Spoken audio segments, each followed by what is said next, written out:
Hi everyone, I'm here to talk about today's big news. The decision by Ivan Lim to step down from his candidacy for the PAP.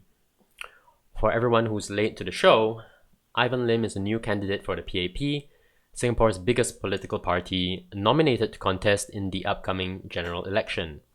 In less than a week since his nomination, various co-workers from his company and peers who served in national service came forward with anecdotes about his terrible character.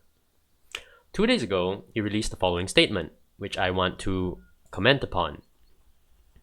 Okay, let me scroll down to it. Here it is.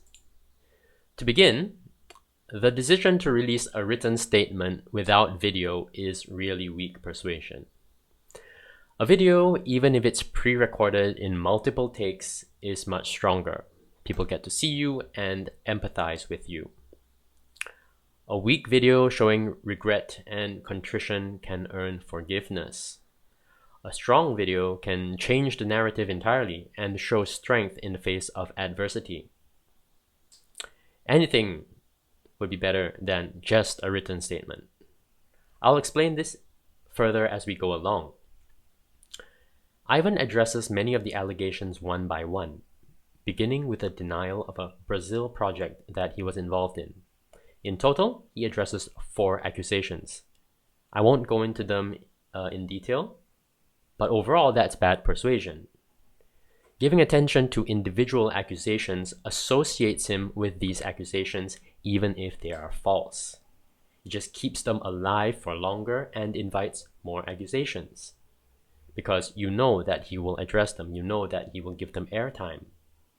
It would have been stronger to address the biggest, most impactful accusation, and with a strong rebuttal, it kind of weakens the rest without him ever talking about it. Now let me explain with an example.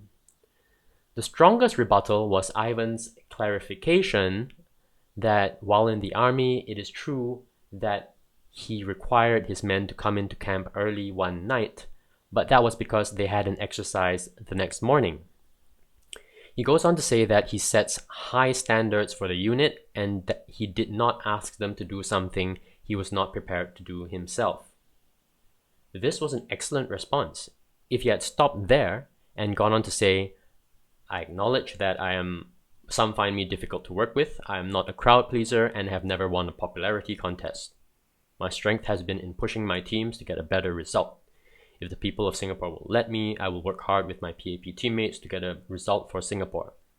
If he had said the above, he could have given a nudge to conversation, turning it from a referendum on his personality to a question more like, do people want a strong, competent leader? Or maybe an empathetic but less effective one? If that turn is successful, all other accusations will miss, because voters will be primed to think about empathy and effectiveness. And that's a frame that has been very good for the PAP traditionally. So to recap, the statement looks weak because it is written and because he lists the accusations. An opportunity was also missed because he could have pivoted to talk about his strengths, but it was not taken. Now, despite the flaws, there were a few strong points. Ivan chose not to apologize for anything. Now that's a smart move. Apologizing merely invites further criticism. Even if he genuinely wanted to, it's a bad idea to do so publicly. It was also a good move to remind us that some of his team thrived with his leadership while at Keppel. How often do people complain about their boss? Only all the time.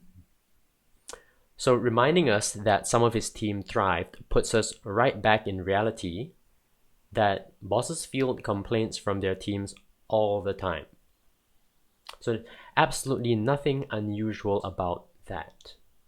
So long as Ivan shows that he was doing the right thing, he would be in a good place. So that's all I have for today. I may do more videos of this sort as the Singapore general election draws ever closer. Like and subscribe below for more. Thank you and bye-bye.